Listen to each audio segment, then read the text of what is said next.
तो संविधान ये शब्द सुनते ही ना अक्सर हमारे दिमाग में एक मोटी भारी भरकम कानूनी किताब की तस्वीर आती है ना।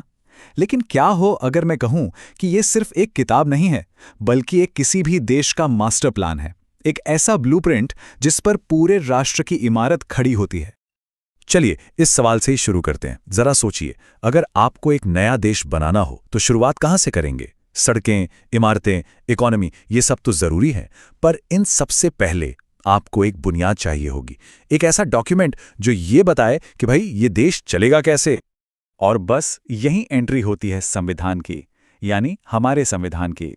ये किसी भी देश का वो फाउंडेशनल प्लान है जो ये तय करता है कि सरकार कैसे बनेगी, उसके पास क्या शक्तियां होंगी और हम नागरिकों के क्या अधिकार होंगे। तो चलिए इस ब्लूप्रिंट को जरा और करीब से समझते हैं। अच्छा, तो इस शब्द की जड़ों तक चलते हैं।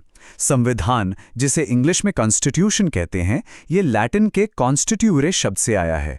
इसका मतलब होता है स्थापित करना या टू सेट अप। बिल्कुल, ये उन रूल्स और प्रिंसिपल्स का सेट है जो किसी भी सरकार के स्ट्रक्चर और उसके काम करने के तरीके को एस्टैब्लिश करता है। अब देखिए, ये बात सच में दिलचस्प है कि संविधान कितना ज्यादा पावरफुल है। इसे सिर्फ एक दस्तावेज नहीं कहते, इसे देश का मौलिक कानून भी कहते हैं, राज्य का सर्वोच्च कानून भी, और यहां तक कि ग्रुंड नॉर्म भी कहा जाता है। ग्रुंड नॉर्म मतलब वो बेसिक नियम जिससे देश के बाकी सभी कानून अपनी ताकत या लेजिटिमेसी लेते हैं। तो सवाल ये है कि ये इतना जरूरी डॉक्यूमेंट आखिर करता क्या है? ये सिर्फ नियमों की एक लिस्ट नहीं है, ये एक एक्टिव ब्लूप्रिंट है जिसके बहुत ही जरूरी काम है। आइए देखते हैं कि ये हमारे राष्ट्र की इमारत को असल में आकार कैसे देता है। देखिए, एक्सपर्ट इलियट बल्मर ने इसके कुछ मेन काम बताए हैं। सबसे पहले तो ये देश की पॉलिटिकल बाउंड्रीज तय करता है। फिर ये बताता है कि एक राष्ट्र के तौर पर हमारी पहचान, हमारे वैल्यूज क्या हैं। तीसरा और शायद सबसे जरूरी, ये हम नागरिकों के अधिकार यानी राइट्स और कर्तव्य यानी ड्यूटीज तय करता है। साथ ही ये सरकार के अलग अलग इंस्टीट्यूशंस जैसे पार्लियामेंट, जुडिशरी, इन सब को बनाता है। और हाँ, सेंटर और स्टेट्स के बीच पावर को भी डिवाइड करता है। ठीक है, तो एक अच्छा संविधान कैसा होता है? जैसे एक अच्छी बिल्डिंग के लिए एक मजबूत और बहुत सोचा समझा डिजाइन चाहिए, बिल्कुल वैसे ही एक अच्छे संविधान में भी कुछ खास गुण होने ही चाहिए। तो देखिए, एक अच्छे संविधान को सबसे पहले तो बिल्कुल साफ और कॉम्प्रिहेंसिव होना चाहिए ताकि कोई कंफ्यूजन ना रहे। उसे उस देश के इतिहास और कल्चर से भी मेल खाना चाहिए। और सबसे जरूरी बात, उसमें स्टेबिलिटी और अडेप्टेबिलिटी का एक सही बैलेंस होना चाहिए। मतलब एक तरफ तो वो इतना मजबूत हो कि कोई उससे आसानी से छेड़छाड़ ना कर सके, लेकिन दूसरी तरफ इतना फ्लेक्सिबल भी हो कि वक्त के साथ बदलती जरूरतों के हिसाब से खुद को ढाल सके। इसीलिए तो इसे एक लिविंग डॉक्यूमेंट, एक जीवंत दस्तावेज भी कहते हैं। जैसे बिल्डिंग्स के अलग अलग आर्किटेक्चरल स्टाइल्स होते हैं ना, वैसे ही संविधान भी अलग अलग तरह के होते हैं। हर देश अपनी जरूरतों के हिसाब से एक अलग डिजाइन अपनाता है।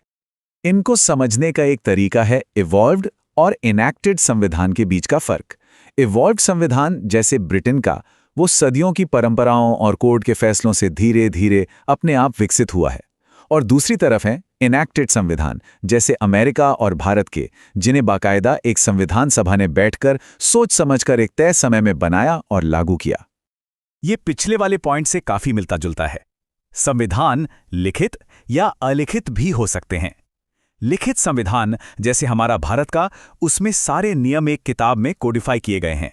जबकि अलिखित संविधान, जैसे यूके का, वो अलग अलग कानूनों, परंपराओं और कोर्ट के फैसलों में बिखरावा मिलता है। एक और बहुत जरूरी क्लासिफिकेशन है कि उसे बदलना कितना मुश्किल या आसान है। कठोर यानी रिजिड संविधान, जैसे अमेरिका का, उसमें बदलाव के लिए एक बहुत ही स्पेशल और मुश्किल प्रोसेस चाहिए। वहीं लचीले यानी फ्लेक्सिबल संविधान को आम कानून की तरह बदला जा सकता है। और यहीं पर हमारा भारतीय संविधान बहुत ही यूनिक हो जाता है, क्योंकि वो इन दोनों का एक शानदार मिक्सचर है। कुछ हिस्सों को बदलना आसान है तो कुछ को बहुत मुश्किल। अब बात करते हैं पावर की, कि पावर बंटी कैसे है। फेडरल यानी संघीय सिस्टम में पावर सेंटर और स्टेट्स के बीच बंटी होती है, जैसे अमेरिका में। और यूनिटरी यानी एकात्मक सिस्टम में सारी की सारी पावर नेशनल गवर्नमेंट के पास ही होती है। भारत के बारे में तो केसी वेयर ने कहा था कि ये क्वाजी फेडरल है, मतलब इसमें दोनों के ही गुण मौजूद हैं।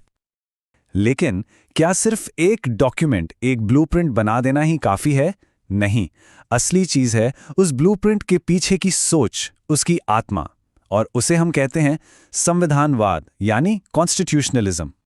इसको ऐसे समझिए, क्या सिर्फ एक रूल बुक होने से कोई भी खेल ठीक से खेला जा सकता है? नहीं ना, जब तक खिलाड़ी खेल की भावना, स्पिरिट ऑफ द गेम को ना समझें। बिल्कुल उसी तरह किसी देश के लिए सिर्फ संविधान का होना ही काफी नहीं है। तो देखिए, कॉन्स्टिट्यूशन और कॉन्स्टिट्यूशनलिज्म में एक बहुत बड़ा फर्क है।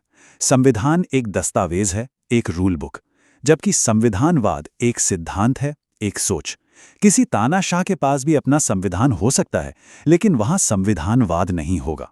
कॉन्स्टिट्यूशनलिज्म का मतलब है लिमिटेड गवर्नमेंट, यानी ऐसी सरकार जिसकी शक्तियां सीमित हों और जो अपनी मर्जी से नहीं बल्कि कानून के हिसाब से चले। इस बात को केसी वेयर ने इस कोर्ट में बहुत ही बढ़िया तरीके से समझाया है।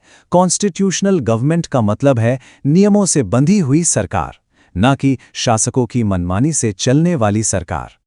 तो ये सिद्धांत असल में काम कैसे करता है? इसके कुछ पिलर्स हैं, जैसे रूल ऑफ लॉ, जहां कानून से ऊपर कोई ना हो, शक्तियों का बंटवारा यानी सेपरेशन ऑफ पावर्स, ताकि कोई एक हिस्सा ज्यादा ताकतवर ना हो जाए, एक आजाद जुडिशरी, और हां, सबसे जरूरी, हर एक इंसान के व्यक्तिगत अधिकारों का सम्मान।